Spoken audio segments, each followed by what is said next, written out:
orang yang sakit diabetes atau gula darah tinggi itu persepsinya apa sih? Masalahnya terlalu banyak makan gula gitu ya. Akhirnya saya sakit diabetes. Itu salah. Salah. Diabetes itu terjadi memang akhirnya gula tinggi, tetapi terjadinya diabetes dipicu bukan karena kadar gula yang tinggi, bukan, karena tubuh gagal mengolah lemak menjadi asam lemak. Ya akhirnya muncul plak. Jadi pertama kali segala macam penyakit degeneratif, mau diabetes, mau hipertensi, mau gangguan jantung, mau neuropati, terjadinya sama.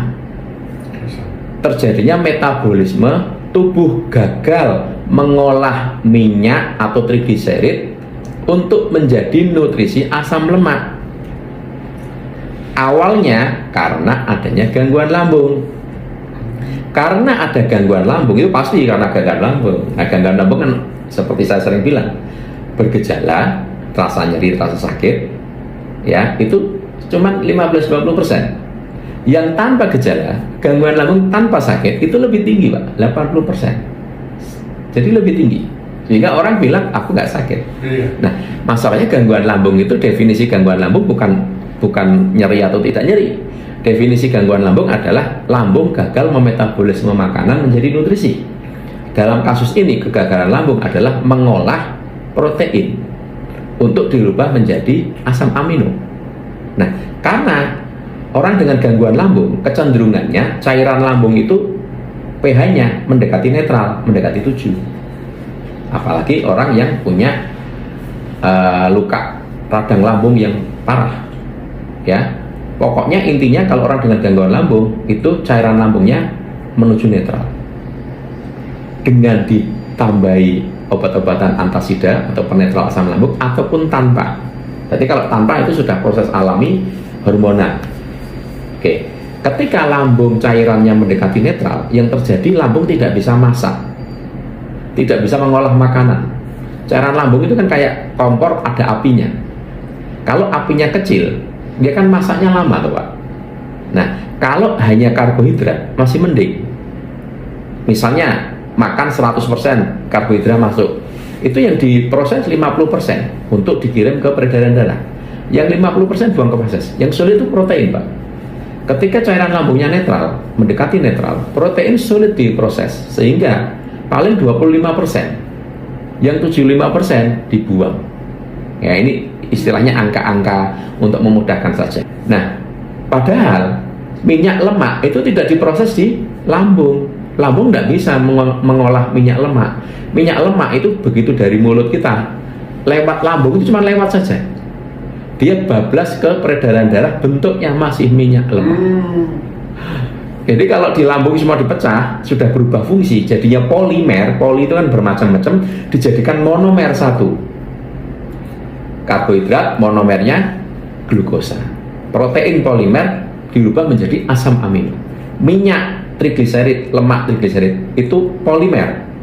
Ke lambung itu lewat tok, ke darah tetap bentuknya polimer. Masih minyak.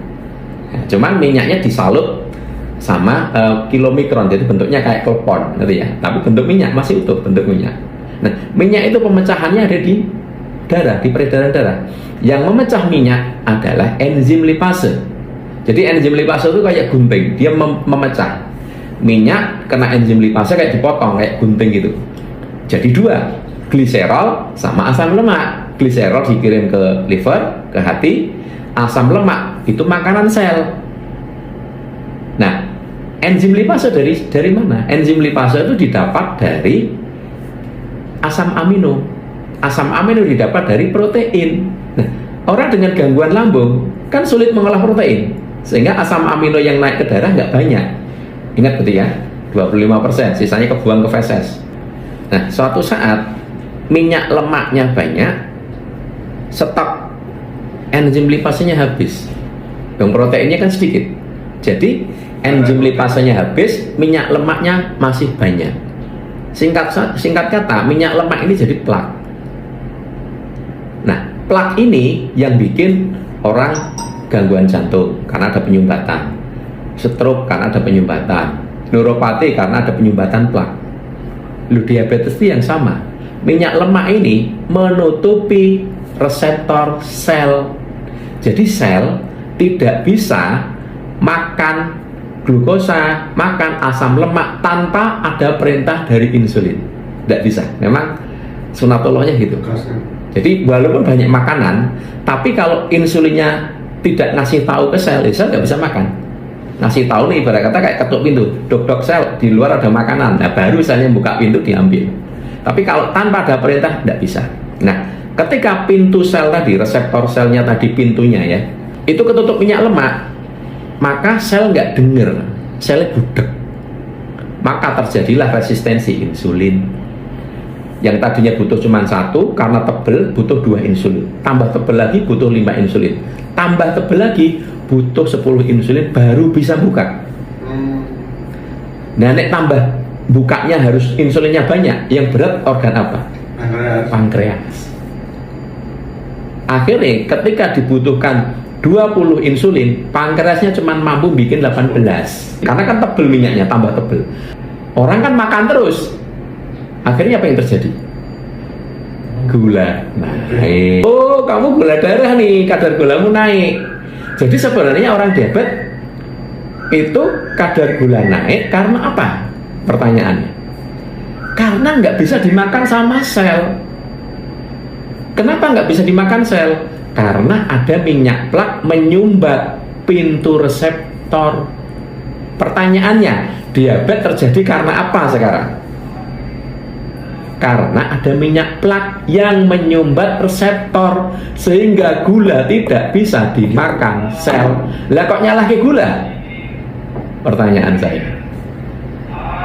Akhirnya pemahaman yang keliru, pengobatannya ya keliru. Pengobatan selama ini fokusnya kemana? Pertanyaan saya. Pankreas, insulin, pankreas, insulin, bener nggak? Pankreasnya nggak bisa menghasilkan insulin, pankreas dikasih pemacu, dipicu, dipaksa, akhirnya menghasilkan insulin lagi, betul kan? Ya, tetapi kan hanya berapa tahun saja, masing-masing orang memang beda, bisa lama juga, tapi endingnya pankreas yang dipaksa, ada titik bahwa pankreas itu sudah tidak mampu lagi nanti. Akhirnya ketika minum obat, pankreas sudah nggak ngefek. Titik itu akan datang. Kapan? Ya tidak tahu. Kenapa? Plaknya tambah tebel. Minyak lemaknya nggak dibenerin, lambungnya nggak dibenerin. Akhirnya insulin walaupun sudah dikasih obat-obatan, akhirnya pankreasnya juga off lagi. Akhirnya dibilang, oh pankreasmu mati. Nek pankreas mati, akhirnya apa? Masuk cairan dari luar. Bisa buka lagi. Tapi dosisnya tambah naik, tambah naik, tambah naik. Sekarang pertanyaan saya kembali. Orang diabetes karena glukosa atau karena minyak lemak? Masalahnya, dasarnya. Ayo, pahami itu. Ngertinya kan karena glukosa. Minyak lemak. Salah. Glukosa itu korban. Apakah karena pankreas? Salah. Pankreas juga korban. Nah, kalau mengobatinya salah paham, bisa sembuh nggak? Ya nggak bisa, wong salah diobati, sing diobati pankreas, bukan diobati deh, dipaksa, dipicu, digantikan. Ya nggak bisa. Mulanya kalau pengobatannya nggak tepat harus minum obat seumur hidup. Akhirnya bahwa diabetes tidak bisa sembuh. Makanya kalau mau menyembuhkan diabetes, ya minyak lemaknya dibenerin, plaknya dibenerin. Caranya lambungnya dibenerin dulu sehingga tidak terjadi plak yang baru. Plak yang ada sudah telanjang di darah diurai supaya plaknya hilang. Loh, kalau plaknya hilang, pintu reseptor selnya bersih lagi nggak? Kalau bersih lagi, butuh insulin banyak nggak untuk buka? Nggak butuh. Akhirnya pankreas nanti juga dibenerin. Pankreas akhirnya hidup lagi. Dia ringan karena cuma untuk buka insulin cuma butuh satu, happy pankreasnya. Nah, itulah pengobatan diabetes yang betul itu dari situ. Paham ya? Untuk keperluan konsultasi, silahkan bergabung di grup Telegram yang ada di bio. Body Kalibrasi, terapi spesialis penyakit dalam dan saraf.